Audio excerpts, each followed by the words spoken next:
Hello students. जो आज का हमारा टॉपिक होने वाला है वो है curriculum nursing management BSc fourth year का।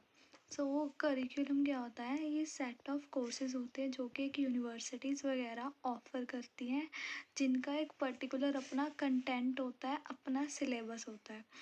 जो मॉडर्न करिकुलम होता है वो क्या होता है, चेंज हो सकता है according to their need of society या फिर स्टूडेंट्स, वो जैसा पढ़ना चाहते हैं। लाइक अगर उन्होंने प्रेजेंटेशंस के थ्रू पढ़ना है या एवीएट्स के थ्रू पढ़ना है या फिर उन्होंने किसी भी अदर मेथड के थ्रू पढ़ना है, तो वो क्या करते हैं, स्टूडेंट्स अपने अकॉर्डिंगली उसको चेंज कर देते हैं, उसमें डिज़ायर्ड मॉडिफिकेशंस ले आ देते हैं। सो और इसमें क्या होता है, it consist of range of individuals in a group. इसमें बहुत सारे इंडिविजुअल्स होते हैं एक ग्रुप में, और जो मटेरियल होता है वो प्रॉपरली प्लान्ड होता है, ऑर्गेनाइज होता है, ताकि जो स्टूडेंट्स का जो फ्यूचर है उसके अकॉर्डिंगली वो उसको शेप दे सके।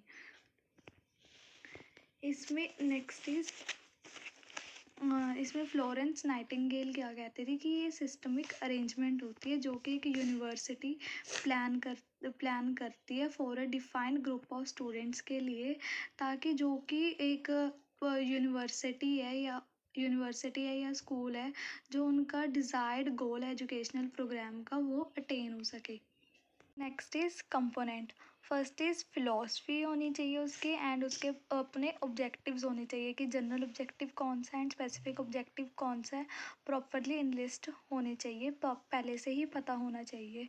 Programme showing theoretical and practical hours, कि अगर जो प्रोग्राम है उसमें प्रैक्टिकल आवर्स और जो थ्योरेटिकल आवर्स है वो प्रॉपरली डिवाइड होने चाहिए, कि ये नहीं कि अगर प्रैक्टिकल आवर्स ज़्यादा मिल रहे हैं या फिर थ्योरेटिकल आवर्स प्रॉपर ज़्यादा मिल रहे हैं, दोनों इक्वली डिवाइड होने चाहिए। Learning experience of practical and theory, और जो भी अगर स्टूडेंट प्रैक्टिकल से या फिर थ्योरी से जो उसकी लर्निंग एक्सपीरियंस है वो क्या होता है, इंक्रीज़ होना चाहिए। मेथड ऑफ इंस्ट्रक्शन होना चाहिए कि जो टीचर है उन्होंने किस हिसाब से स्टूडेंट्स को पढ़ाना है, और एंड में क्या करनी है, इवेल्युएशन होनी चाहिए प्रोग्राम की, कि जो भी उनका डिज़ायर्ड ऑब्जेक्टिव था वो मीट हुआ या फिर नहीं हुआ। Next is objectives. फर्स्ट क्या है, लर्नर की नीड के अकॉर्डिंग होना चाहिए, कि जो उसने लर्न करना है उसके अकॉर्डिंगली प्रॉपरली प्लान होना चाहिए उसमें। सेकेंड इज़ फिलॉसफी होनी चाहिए, and third is social need होनी चाहिए, कि उनकी नीड के अकॉर्डिंग होना चाहिए, and fourth is study of contemporary life, जो उनकी ऑनगोइंग लाइफ है उसको प्रॉपरली स्टडी करना है।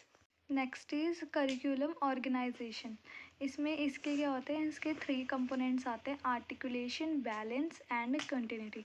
First is articulation.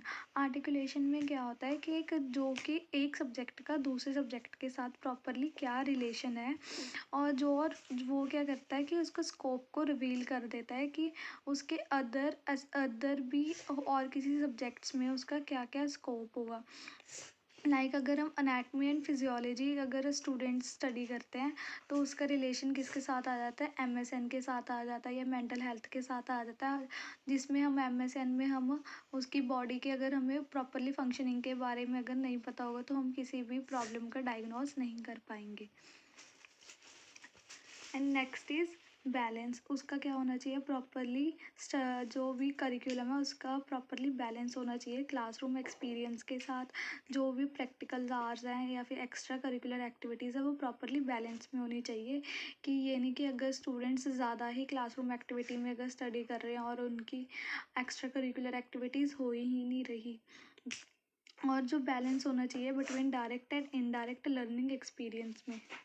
Next is continuity. इसमें क्या होना चाहिए, जो ऑर्गेनाइजेशन है करिकुलम की वो सिंपल टू कॉम्प्लेक्स में जानी चाहिए, इजी से वो डिफ़िकल्ट की तरफ को मूव होनी चाहिए। और जो इसमें क्या होता है, जो इंडिविजुअल होते हैं वो स्टूडेंट्स होते हैं, जो वो क्या करते हैं, प्रोग्रेस करते हैं। जैसे कि अगर पहले वो बीएससी फर्स्ट ईयर में आते हैं, फिर वो बीएससी सेकेंड ईयर में जाते हैं, फिर third year and fourth year, ऐसे ही क्या होती है उनकी प्रोग्रेस होती है, वो एक क्लास से दूसरी क्लास की तरफ क्या होते हैं, मूव होते हैं।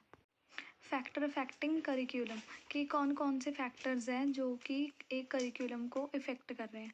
फर्स्ट इज़ लर्नर की नीड। अगर जो करिकुलम है वो लर्नर के नीड के अकॉर्डिंग है ही नहीं, तो वो कहीं ना कहीं क्या होगा, उसकी लर्निंग को क्या करेगी, इफ़ेक्ट करेगी। Next is motivation. अगर स्टूडेंट्स में प्रॉपरली मोटिवेशन ही नहीं है किसी चीज़ को लर्न करने का, तो वो भी क्या करेगी, इफ़ेक्ट करेगी। Third is teaching method. जो अगर उसका जो टीचिंग मेथड है वो प्रॉपरली सही नहीं है या बहुत ही ज़्यादा बोरिंग है, तो वो भी कहीं ना कहीं जो लर्निंग को इफ़ेक्ट करती है।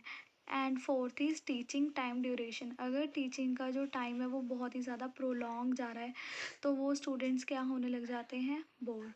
And next is environment. अगर इन्वायरमेंट बहुत ज़्यादा नॉइज़ी है या फिर वहाँ पे लाइटनिंग कम है या फिर वहाँ पे क्राउड बहुत ज़्यादा है, तो भी वो कहीं ना कहीं क्या करती है, इफ़ेक्ट करती है लर्निंग को। Next is changing technology. जैसे जैसे टेक्नोलॉजी में sorry next is changing technology. जैसे ही टेक्नोलॉजी में चेंज आ रहा है, तो उसके अकॉर्डिंग जैसे कई स्टूडेंट सोचते हैं कि हमें टीचिंग मेथड के थ्रू ही पढ़ना है, और कई कहते हैं नहीं हमें एआई के थ्रू पढ़ना है या फिर हमें कंप्यूटर के थ्रू पढ़ना है, सो वो भी क्या करते हैं, इफ़ेक्ट करती है।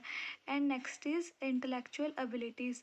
सो अगर ये क्या करती है, जो करिकुलम है वो उनके अपने लर्निंग एबिलिटीज़ पे डिपेंड करते हैं कि वो कितना ज़्यादा ग्रैब कर सकते हैं स्टूडेंट्स।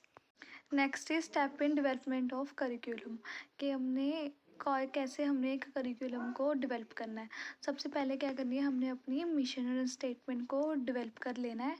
मिशन स्टेटमेंट जब एक बार हमारी फॉर्म हो जाती है, तो उसके बाद हमने वैल्यूज़ को डेवलप करना है। हमारे पास प्रॉपरली एक बैकअप होना चाहिए ये मिशन स्टेटमेंट को सपोर्ट करने के लिए, उसको गाइड करने के लिए, ताकि वो प्रॉपरली ट्रैक पे रहे और वो ट्रैक से इधर उधर ना हो।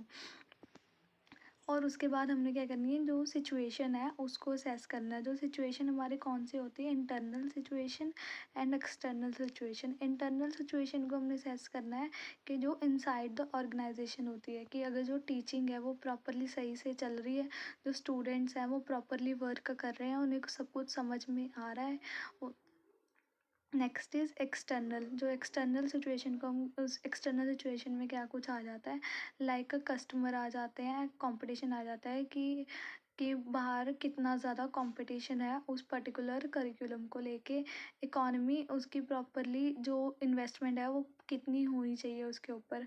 हमें जो उसमें क्या करना है, अपने स्ट्रेंथ हमें पता होनी चाहिए। जो हमारी मिशन स्टेटमेंट है उसकी क्या स्ट्रेंथ है, क्या वीकनेस है, उनमें उससे क्या अपॉर्चुनिटीज़ मिलेंगी, उसके क्या बेनिफिट्स है स्टूडेंट्स को, और क्या ही उसका थ्रेट है। उसके बाद क्या करनी है, जो हमने गोल को डेवलप कर लेना है। गोल डेवलप करने के बाद हमने क्या करना है, अपने ऑब्जेक्टिव्स को इनलिस्ट कर लेना है। जो ऑब्जेक्टिव्स क्या होते हैं, ये एक शॉर्ट स्टेप्स होते हैं। ऑब्जेक्टिव्स क्या होते हैं, जो हमारी स्ट्रैटेजीज़ को इम्प्लीमेंट करने के लिए जो हम शॉर्ट स्टेप्स लेते हैं उसे क्या कहते हैं, हम ऑब्जेक्टिव्स।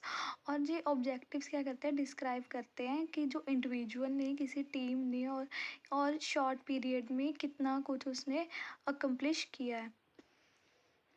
एंड ये क्या करता है, पॉजिटिव इफेक्ट कॉज करता है बॉटम लाइन पे। Next is objective need to meet the following criteria कि कौन कौन सा क्राइटेरिया मीट होना चाहिए ऑब्जेक्टिव्स के लिए। हमने ये देखना है कि क्या कुछ अकम्प्लिश हुआ है और किसने किया है, कब किया है, कैसे किया है, और आगे हमने क्या कुछ करना है। और ये हमने ये देखना है, जो हमारे ऑब्जेक्टिव्स हैं वो प्रॉपरली रियलिस्टिक होने चाहिए, और उन्होंने क्या करना है, रिस्पेक्ट देनी है एबिलिटीज़ की। जितने भी उसने अपना पोटेंशियल दिया, पीपल मास में एक जो करिकुलम में जितने भी इन्वॉल्व थे, उन्होंने अपना जितना भी पोटेंशियल दिया, उन सबको रिस्पेक्ट करना है, उनकी एबिलिटीज़ को रिस्पेक्ट देनी है। इज उन हमने क्या करना है, डेवलप इम्प्लीमेंटेशन प्लान डेवलप करना है। इसके लिए हमारे पास क्या आता है, टेम्प्स आ जाते हैं। टेम्प्स में क्या आता है, हमने प्रॉपरली टाइम हमने डिवाइड करना है, हमारे पास इक्विपमेंट्स प्रॉपरली होने चाहिए, मनी होनी चाहिए, हमारे पास पीपल की स्ट्रेंथ होनी चाहिए, और सिस्टमिक अरेंजमेंट करना है। नेक्स्ट इज़ कलेक्ट करना हमने फीडबैक, जो भी हमने करिकुलम की, हमारे प्रोग्राम की एक्टिविटीज़ थी उन सबको। अगर आपको हमारा ये चैनल अच्छा लगा हो तो please like, comment, subscribe. Thank you.